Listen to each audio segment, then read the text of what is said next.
துளாராசி சுவாதி நட்சத்திரம், ரிஷப லக்கணம்.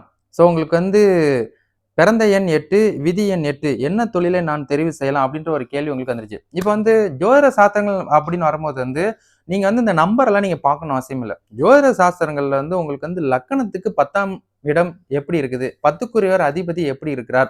அப்படின்னு உங்களோட ஜனன ஜாதகத்துல கிரக நிலைகளை பொறுத்தே நம்ம இந்த தொழில் தான் செலக்ட் பண்ணுவோம். இந்த தொழில்ல தான் நம்ம டிராவல் பண்ணுவோம். இந்த தொழில தான் நம்ம ஃபிக்ஸ் பண்ணுவோம் அப்படின்றது ஒண்ணு இருக்குது. அதே மாரி நீங்க பிறக்கும்போது வந்து ராகு மாதத்துல பிறந்திருப்பீங்க.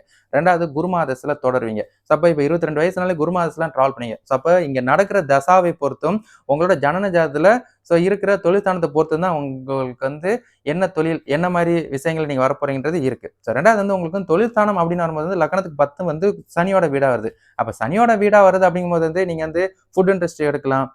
கனரக இயந்திரங்கள், வாகனங்கள் ஓட்டுறது, இரும்பு சார்ந்த விஷயங்கள்ல டிராவல் பண்ணலாம். அப்படி இல்லாட்டினா நீங்க வந்து புரோக்கராவோ, ஏஜென்டாவோ வீடு வாங்கி வைக்கிறது, வாகனம் வாங்கி வைக்கிறது, ஸ்கிராப் காடி இந்த மாரி விஷயங்கள்ல எதுல வேணா இறங்கலாம். அப்படி இல்லாட்டினா நீங்க வந்து பலசர கடை, அதே மாரி வந்து ஆ இரும்பு கடை, அந்த மாரி விஷயங்கள்ல கூட எதுல வேணா டிராவல் பண்ணலாம். நெறையா வந்து தொழில்தனங்கள் உங்களுக்கு இருக்கும். பட் வந்து உங்களுக்கு எதுல இன்ட்ரஸ்டடா இருக்கு அப்படின்னு ஒண்ணு இருக்கு. ஏன்னா நீங்க வந்து இந்தியால பிறந்திருக்கீங்களா, மலேசியால பிறந்திருக்கீங்களா, ஸ்ரீலங்கா பிறந்திருக்கீங்களா, சிங்கப்பூர்ல அப்படின்றது நம்ம வந்து ஒரு வாழ்வாதாரத்த ஒட்டி வந்துகிட்டே இருப்போம். அங்க ஃபீல்டுல, மார்க்கெட்ல எது வேல்யூவா இருக்குதோ, அந்த ஒரு ஜாப்ப நீங்க கையில எடுத்தீங்கன்னா, அதுல நீங்க நல்லவிதமா வரதுக்குரிய வாய்ப்பும் இருக்கும். நீங்க என்ன படிச்சிருக்கீங்கன்றது ஒண்ணு வேற இருக்குது.